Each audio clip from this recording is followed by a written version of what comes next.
Radio Voces Latinas, 1610 AM. A drink of water with Joyce Aldrich. Refresh your mind. Welcome to this evening's edition of A Drink of Water. It's 9:02 and it's 23 degrees here at CHHA 1610 AM. Tonight, Barbara Borenstein joins me in studio, and she's a producer, director of For Everyday Heroes, a project about bringing out the hero in everyone, everywhere, one person at a time. We're going to first, though, listen to a trailer for Everyday Heroes TV, which is something that she's doing as well. And then we'll talk with Barbara Borenstein about how to find the hero seed that lies within each of us. And that's something that's going to be very intriguing because she's got lots of great stories to tell. She's a wonderful storyteller and a very inspiring lady. So we're going to listen to her right after this, which is the trailer for Everyday Heroes. You'll be able to hear people talking about how they've been affected in their lives and how their lives have been changed.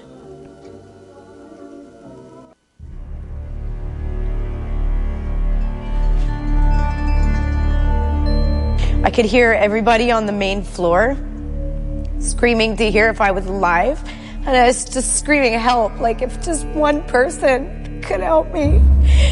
And when I opened my eyes, I seen him coming for me.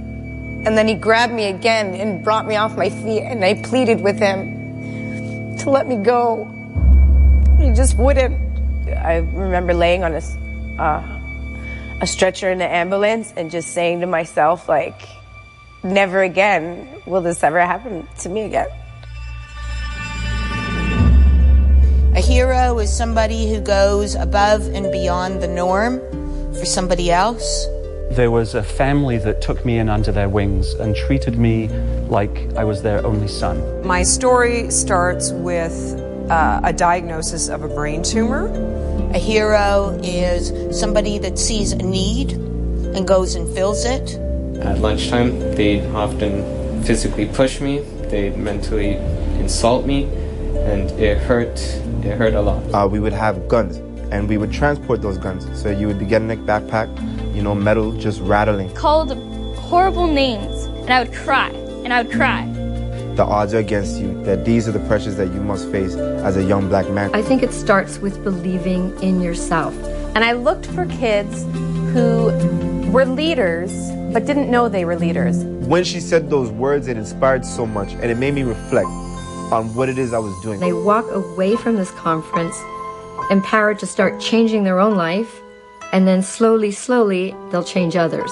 I felt that I had to make the change. When we had the Year of the Gun, I started involved in workshops. I put myself in the schools talking about gang and gun violence. I started going to the places where the youth were. Kids saying no to gangs, kids saying no to suicide, kids actually saying no to being a bully. Now, I come home every night and I smile and I think to myself how great it is to feel good about yourself. I've grown the ability to look past the suicidal thoughts. They started to have respect for themselves, and so others started to respect them. No one can emphasize enough that you are not experiencing the problems by yourself. As long as you believe in yourself. There is nothing that can take you from the road or the path of success. You are in control. I started realizing that my calling was women like me, children like me.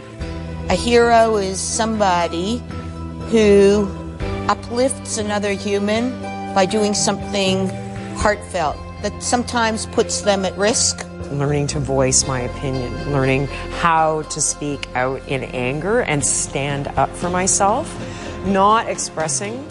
I feel it almost killed me. We ran this project at a women's shelter.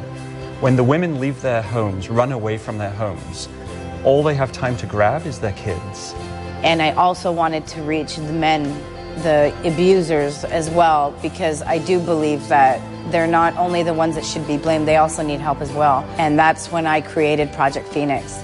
And we transformed this whole shelter. We brought food, we painted rooms, we did everything that would bring hope back into the homes. We're looking to start a love revolution. My biggest thing is to educate people on how good it feels. If you just reach out, help is out there. Everything can be changed.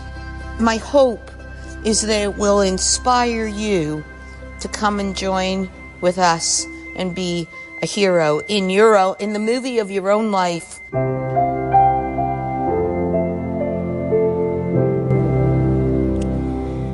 And that was the voice of Barbara Borenstein talking about being a hero in your own life. Barbara, we have you live in studio, which is sure better than better than anything we could ask for.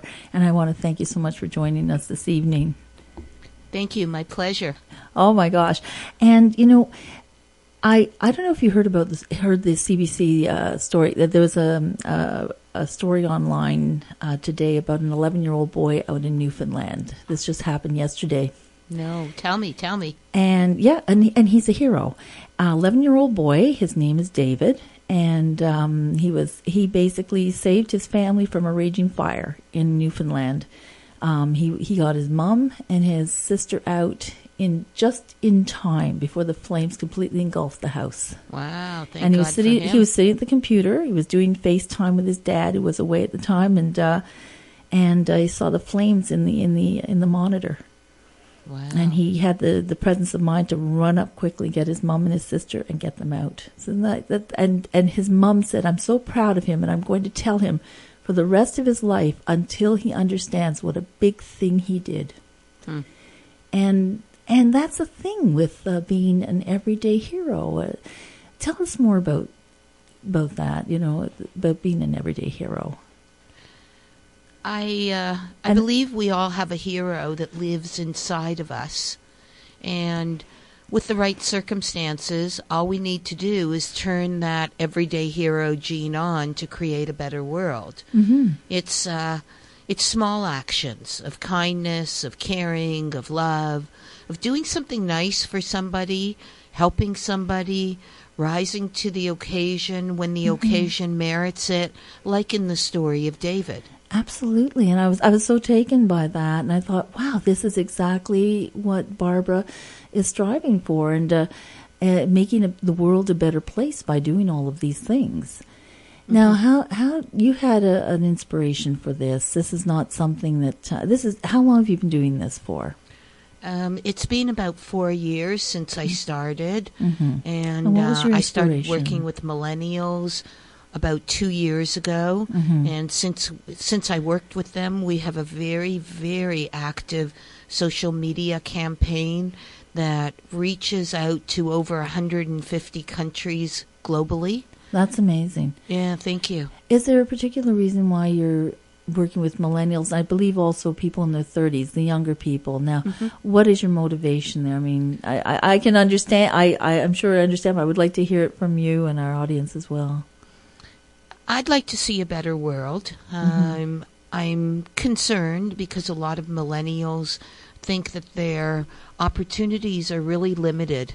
And even though they've got technical skills that are so incredible, they're frightened that there's not a space for them to make their mark, not a place for them to be valued. Many don't feel that they really belong, that they can actually make a difference. And I feel that us as an older generation can help them understand how important they are and what a difference they can make.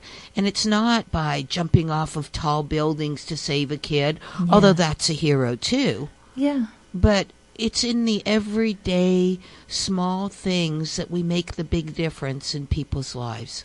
Well, this kid last night was on a computer. Yeah. And saw the flames in the monitor and had the presence of mind to save his family. It's like those things. And yeah, you're right about the millennials.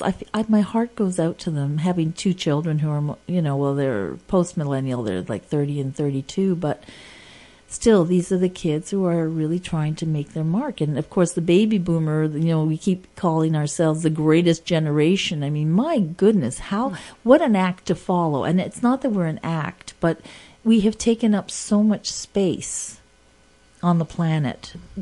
We need to leave space for our children. Make space. I think they're frightened. I don't blame them. They look around, and a lot of the media sends stories that are fearful. Change is rampant. Many of the millennials don't really know what to do, so across the globe, particularly in countries where the governments are oppressive, they're waging revolts. And it's their way of screaming, help. What do we do? What can we do?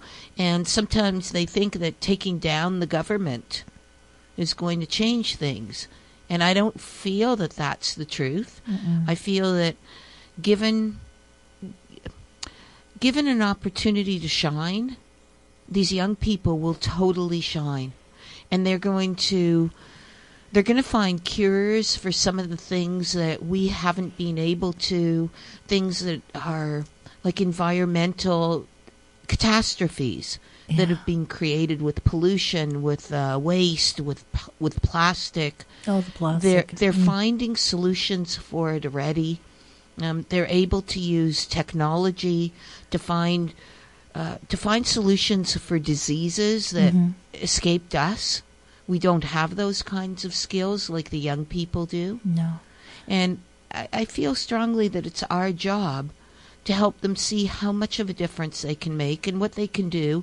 And this everyday hero role model that I'm seeing is something that's in each and every one of us. And how do we know that we have activated it? Because we feel good inside. And we know we all have the program. All we need to do is turn it on. And sometimes that means doing something for someone else. Sometimes that means overcoming our own demons. Certainly. Oh, absolutely. Well, you know, when I see young kids, and they're so bright, they're so full of energy, you know, but I see a kind of a hopelessness there as well, like you're talking about, like they not really finding their place here.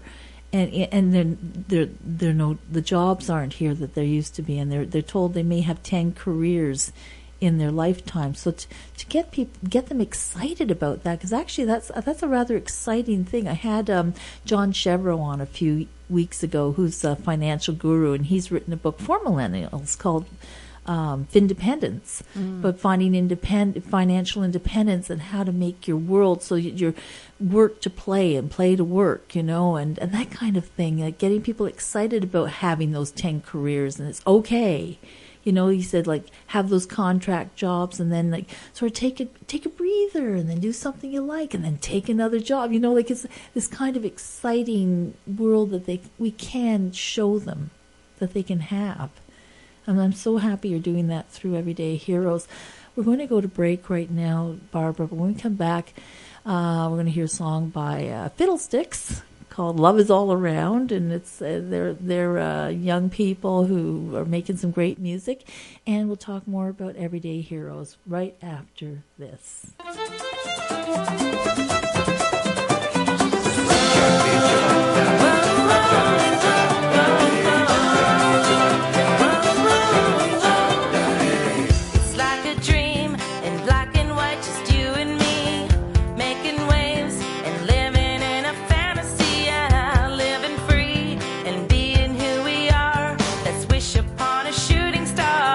Just let go.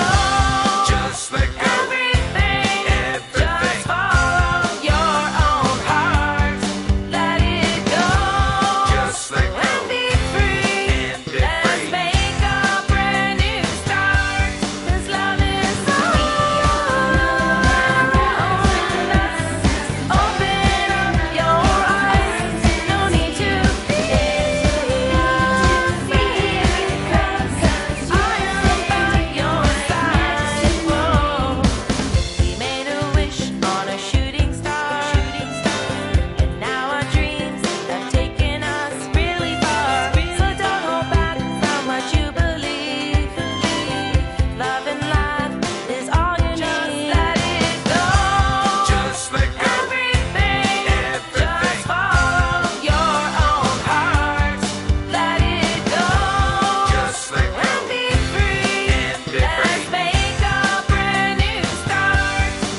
And that was Love Is All Around. You're listening to CHHA 1610 AM, and this is A Drink of Water, and I'm Joyce Aldrich. And in studio, I have Barbara Borenstein, who is producer, director, project director for Everyday Heroes. I said project director because you are a director.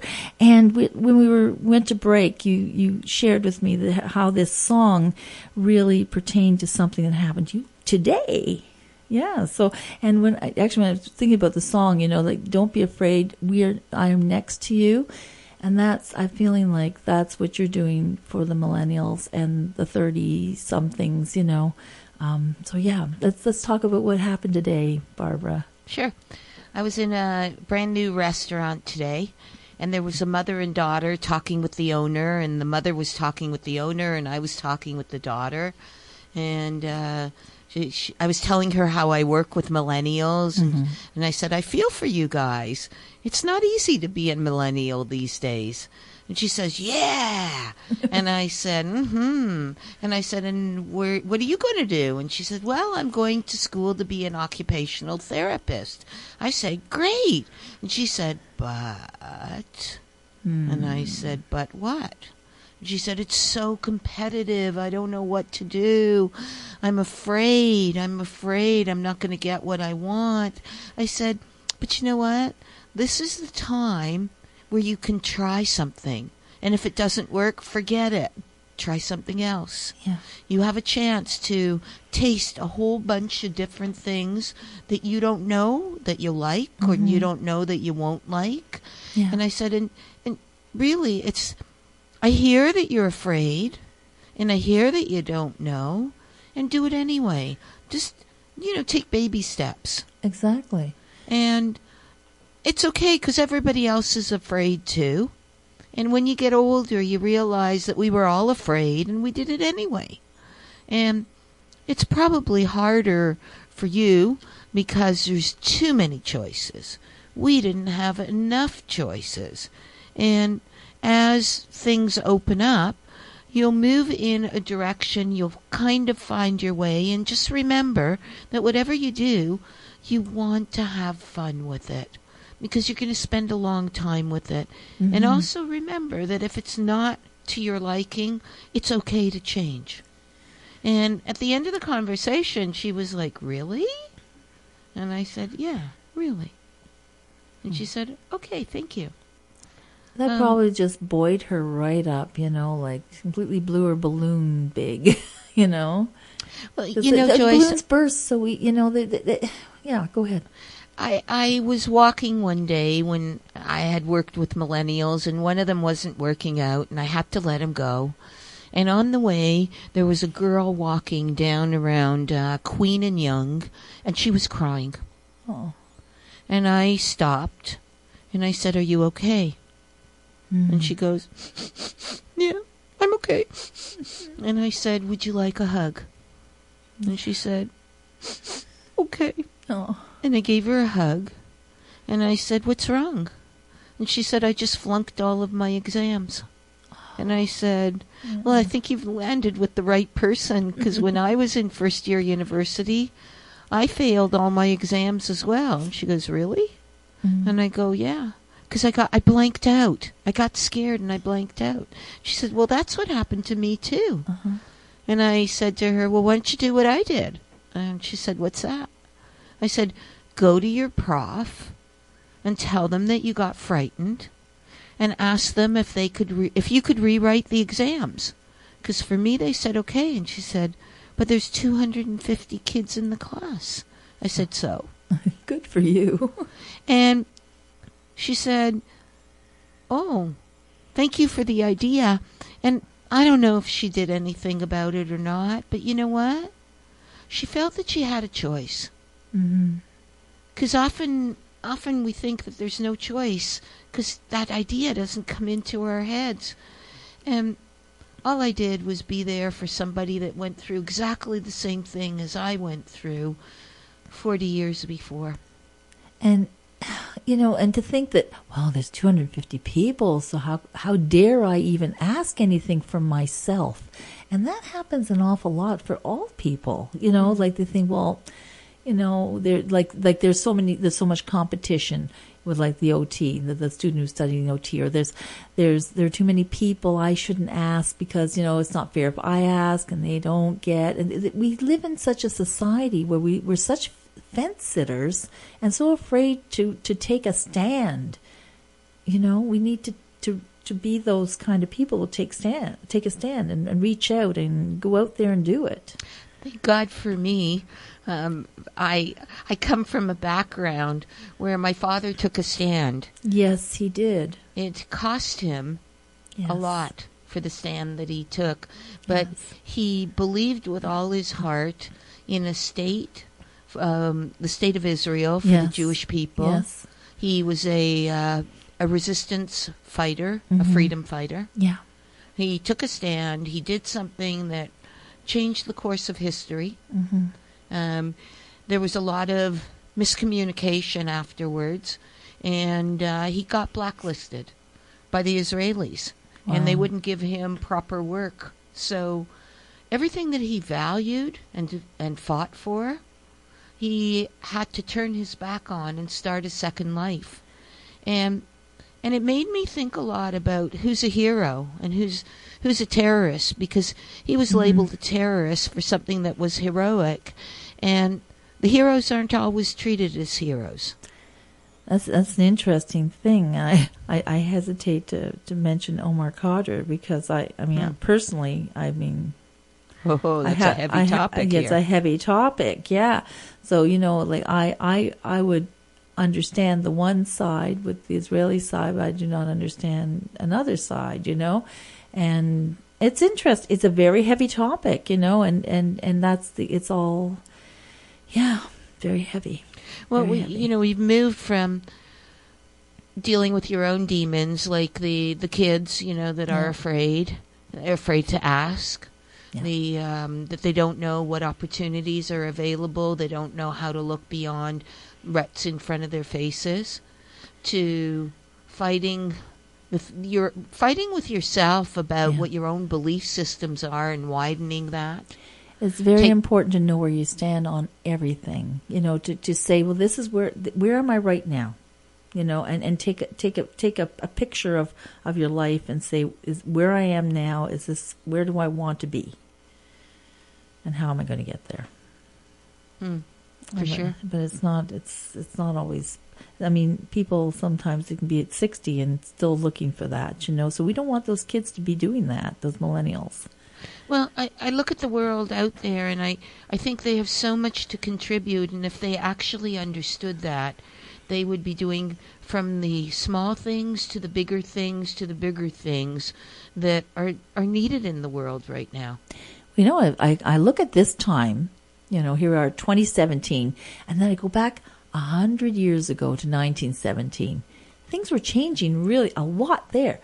Automobiles, electricity, you know, like there was a lot of technology coming on board, you know, like with phonographs and then silent movies, and you know, things were changing quickly in technology in the factories, and everything was rolling. And if you just still want to be that guy who's making a horse and cart, you know, a cart for the horse, and there was Ford making cars, I mean, you got lost in the shuffle. If you didn't go ahead, you were left behind, and your business died, and you know, everything changed, and we're there again. We really are. We're at the beginnings of a technology society, which means really that everything moves so fast now. That's right. It's even it moved fast for them there. It's actually very similar. We're going to go to break, and when we come back, actually before we come back, we're going to hear a song by Melanie Peterson. It's called Rosetta. And it tells a story that you will probably be able to relate to as well. So it's 9:28 here at CHHA 1610, and we're just going to go to break and come back with Barbara Borenstein and more about how to be an everyday hero, because everyone is. You are listening to Radio Voces Latinas 1610 AM. A drink of water.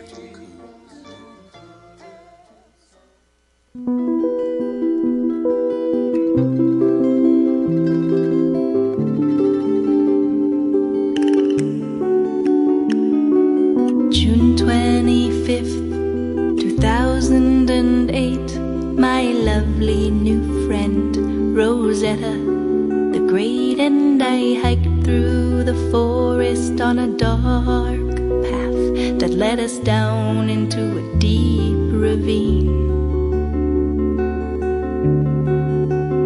As we witnessed blue dragons flying by, yellow bees bumbling blue patches of sky, she suddenly confided her boyfriend had heartlessly told her goodbye,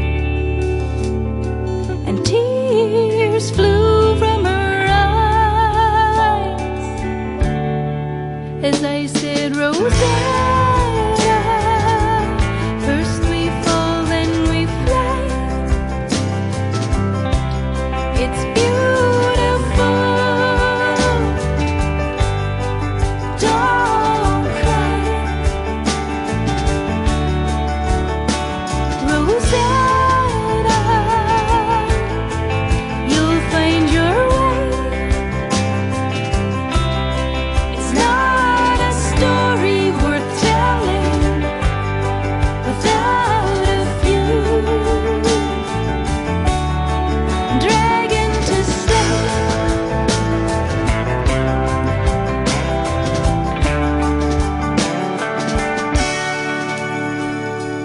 Mel, it's hard to be creative with parents who are so far from elated that I'm 26. Tradition insists I be married by now. Shouldn't I be married by now? I said, Rosanna, first we fall, then we fly. You're beautiful. Don't cry, Rosanna. You'll find your way. It's not a story worth telling without a few dragon to slay.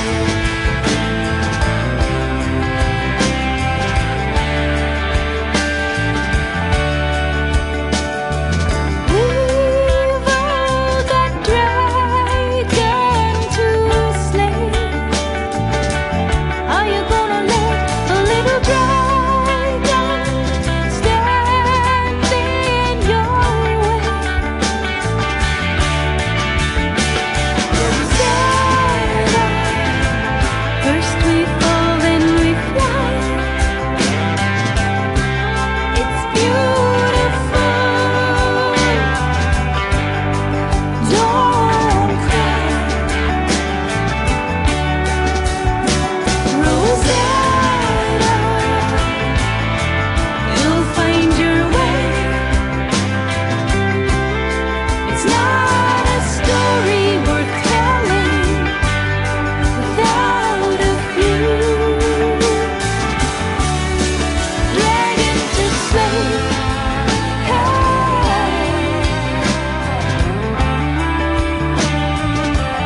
Got your dragon to slay.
That's Rosanna by Melanie Peterson. You're listening to A Drink of Water here on CHHA 1610 AM, and I'm very honored to have Barbara Borenstein in studio with us this evening, someone who has been helping millennials and people in their 30s to be everyday heroes, just to find that seed inside themselves that will make them, to help inspire them. Barbara, we talked a little bit about your site actually is everydayheroes.life. I would encourage everyone to go on the site right now, if you can, everydayheroes.life. And there you can link to many, many different social media, because social media is how you're able to connect with all these millennials, like you said, through 150 countries. That's amazing. Yeah, our Facebook page it has almost 9,000 likes on it. Fabulous. And people are sending us hero stories from all over the world. Yeah. We just received something the other day from the Good Cards, which is a game, and you do good and you get these cards, and they track the impact of the good deeds that are done all over the world as these cards are being shared. We had recently a story submitted by a little girl's aunt in Australia. The girl's name was Talia, and she was a type 2 diabetic.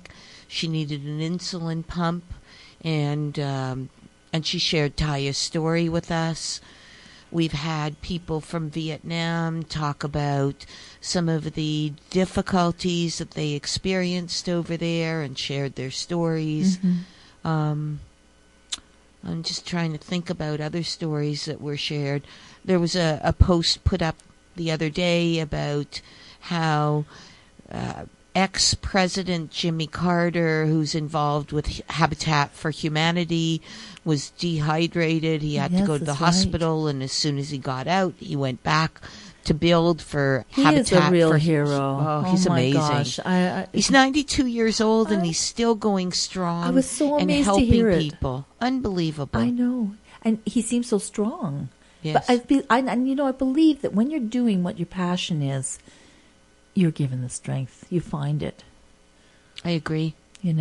So you're on Facebook, Twitter, YouTube. You have a YouTube channel. You can see lots of really great videos. Oh my goodness, I was enjoying them so much. Oh, thank you so much. The preemie moms and the kids with autism and there's every demographic, across all regions, everything, and talking about what people are experiencing on a day-to-day basis and how they're dealing with it in ways that may seem small. You see people passing by every day, you don't know what they're going through, and these videos are beautiful. Oh, thank you. So go to the people that were in the videos were unbelievable, like the future aces, the kids like Ketavan and Elizabeth.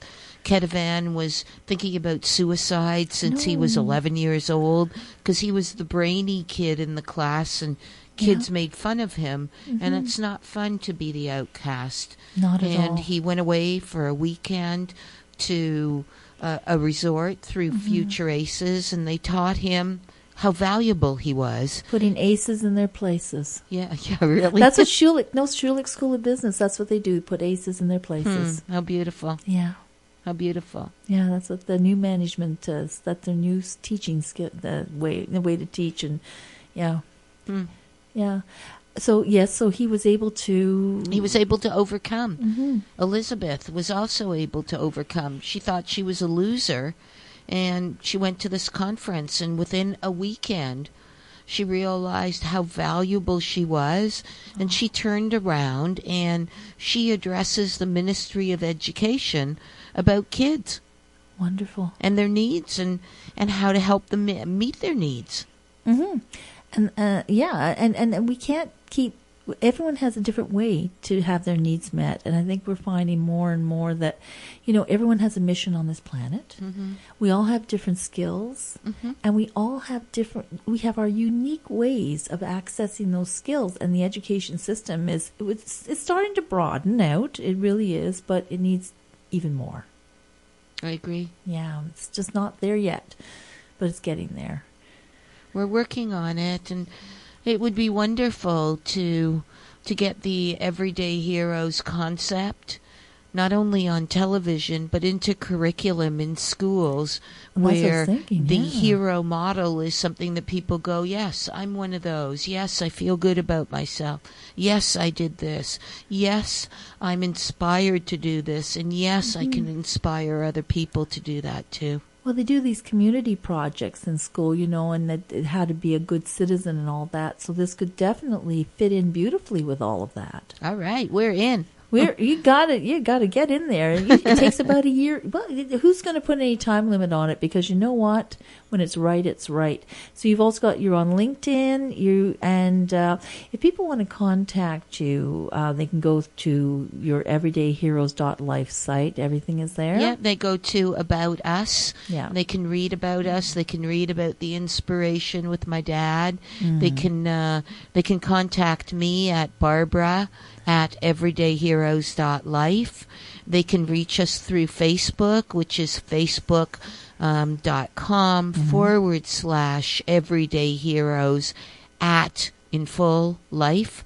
That's Everyday Heroes at Life. They can reach us through Instagram, Twitter, LinkedIn, and they can interact with us and tell us how they want to share their hero stories, because we don't know what makes a difference in someone's life, whether it's something that they read, something they see, something they hear, or somebody that reaches in and touches them. And because you're a filmmaker as well, and a marvelous filmmaker, your films are beautiful. Oh, thank you.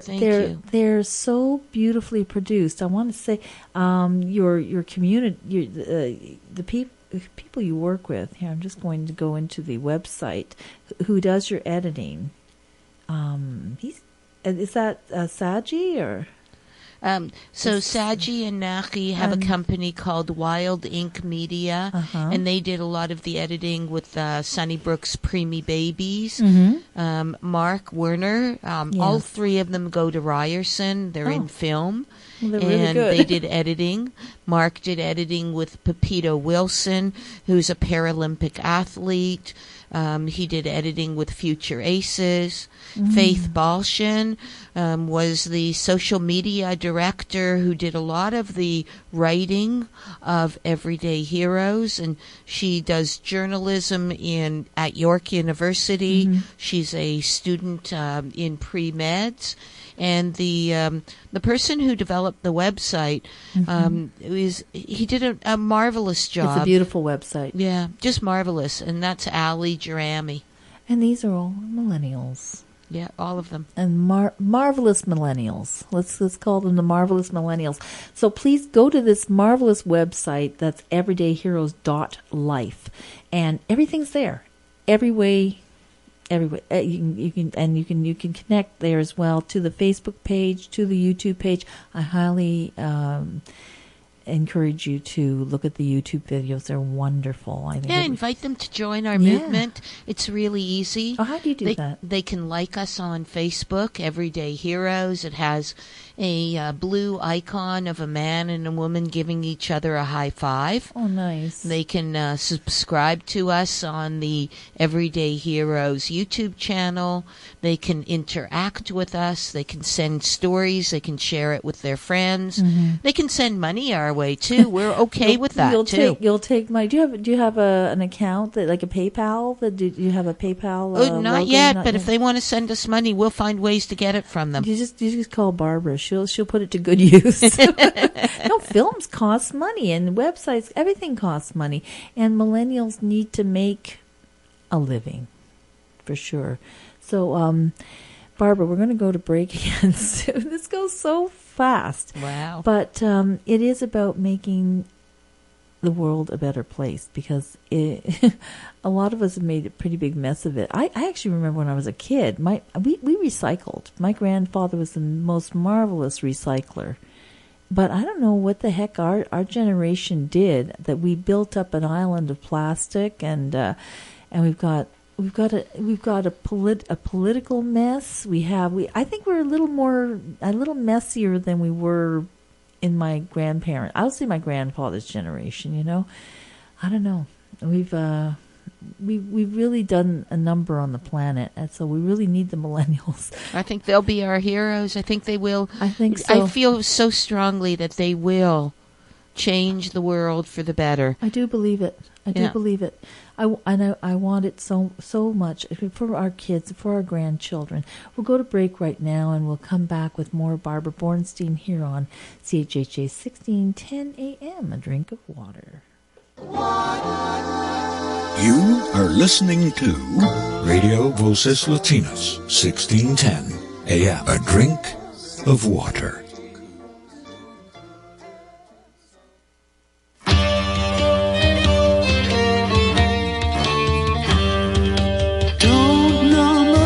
Don't call our name when you want someone else to bear the blame. Don't call our name about the damning crowd. Sometimes you cry it much too long and loud. When trouble comes, no place to turn. You look at us and your heart's burn. Don't call our name when you want someone else to blame. You look at us and can't disguise the yellow stars that filled your father's eyes. You can only see what you were taught to see. Who can compete with both our histories? So many times we have to die. We tell the truth, you say we lie. You look at us and can't disguise the yellow stars that filled your eyes. Oh, Israel has a story to tell. One of love and lament. We chose our fate to teach love and not hate, to build a better world to come. Not just for us, but for everyone. Not just for us, but for everyone. Our God's the same, Gentile and Jew. We both began in that famed garden too. Although our paths took us down separate ways, we're sure to meet again at the end of days. We'll look each other in the eye. Lion and lamb both side by side. Our God's the same, Gentile and Jew. We both began in the garden too. Oh, Israel has a story to tell. One of love and lament. We chose our fate to teach love and not hate, to build a better world to come. Not just for us, but for everyone.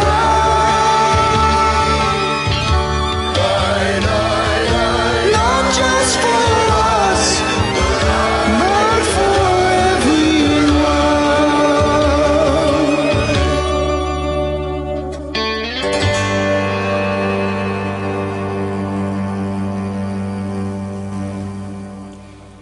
It's 22 degrees, 9:51 here at CHHA 1610 AM.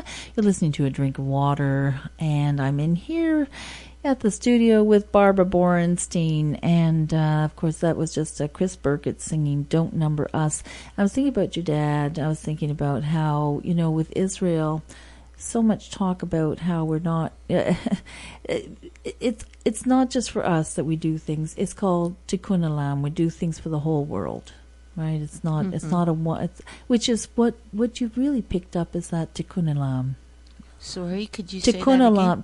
Tikkun olam, which is to do good, to make the world a better place, To heal the world. To heal the world, exactly. To heal the world, and that's what you're really trying to do, is to heal the world. One little bit at a time, one person at a time. Exactly. Mother Teresa even said that. I'm just taking one person at a time.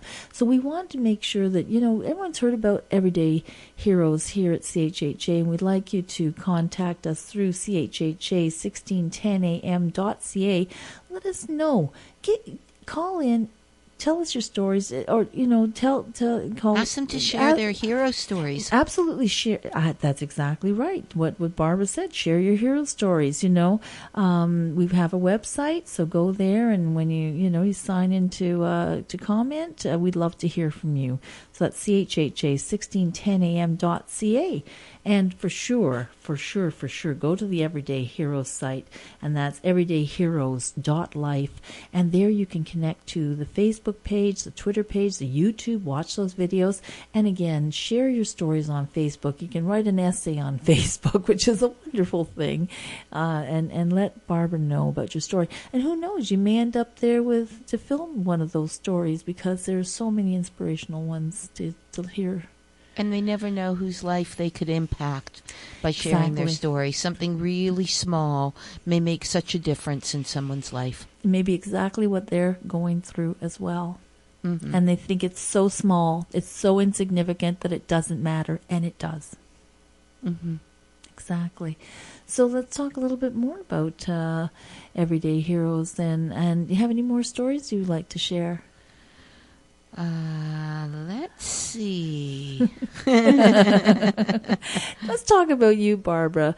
You're an intriguing lady, and I know you said your dad inspired you, but more, you're just the kind of person. I would love to talk to you for hours. You're the kind of person I would feel just to hear your voice is very healing. And oh wow, yeah, thanks. Yeah, you do. You have like when you were telling me about how you were talking to that student who was studying OT. If I was sitting there, I'd feel like, wow, I wish somebody had talked to me when I was 18 the way you talked to her, because I think life can be so different when you have the right person sitting there saying the things, not what you think they want to hear, but what they need to hear. And their delivery. Oh, thank you. I think we all talk to people, and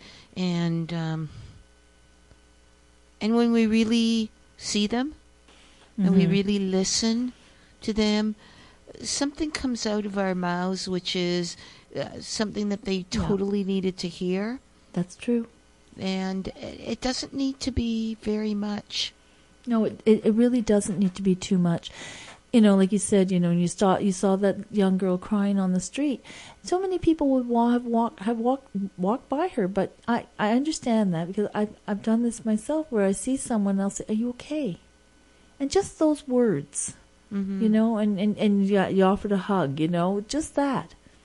It wasn't a big deal, really. No, but it is a huge deal. And for a lot of people, it's a huge deal to step out of themselves and to take that. It's a risk for a lot of people to step out of themselves, but you do it so naturally and so beautifully. Thanks. I think there's a lot of people that feel very alone in the world, and something that all of the people that we spoke with and our heroes, they kept repeating the same thing. Remember, you're not alone. Tell somebody. Talk to somebody. Remember, you're not alone that's going through this. Like there's a guy, Joel, who was headed for a life of gangs and violence, and he got turned around, and he tells other young people, remember, you're not alone. We're all in the same thing together, and reach out and talk to somebody. Well, that's just the thing, to reach out and talk to somebody, and to help them to understand that they're not alone, and if they're isolating, if they're staying off to themselves, because you always find these kind of people who are, you know them, you know who they are, and reach out and pull them in, and it's a really easy thing to do. Yeah. Sometimes it's just a hi. How are you? That's right. Or your dress looks great. Or wow, like it has to be sincere. It can't be insincere. So we just got to encourage people to do more of that. And we'll be back next week with more of a drink of water. And thank you so much, Barbara, for joining us this evening here. And I'm sure my listeners have learned so much from you. So thank you very much. Thank you so much for having me, Joyce. I'm Everyday Heroes are really happy to be here. Absolutely. everydayheroes.life. Go to the website, and we'll be back next week with more a drink of water and more music and more guests. And of course, we thank you very much, Barbara. And I want to have you on again. I think you need to be regular. Thanks. God bless to you. That's right. Thank you very much, and God bless to you too.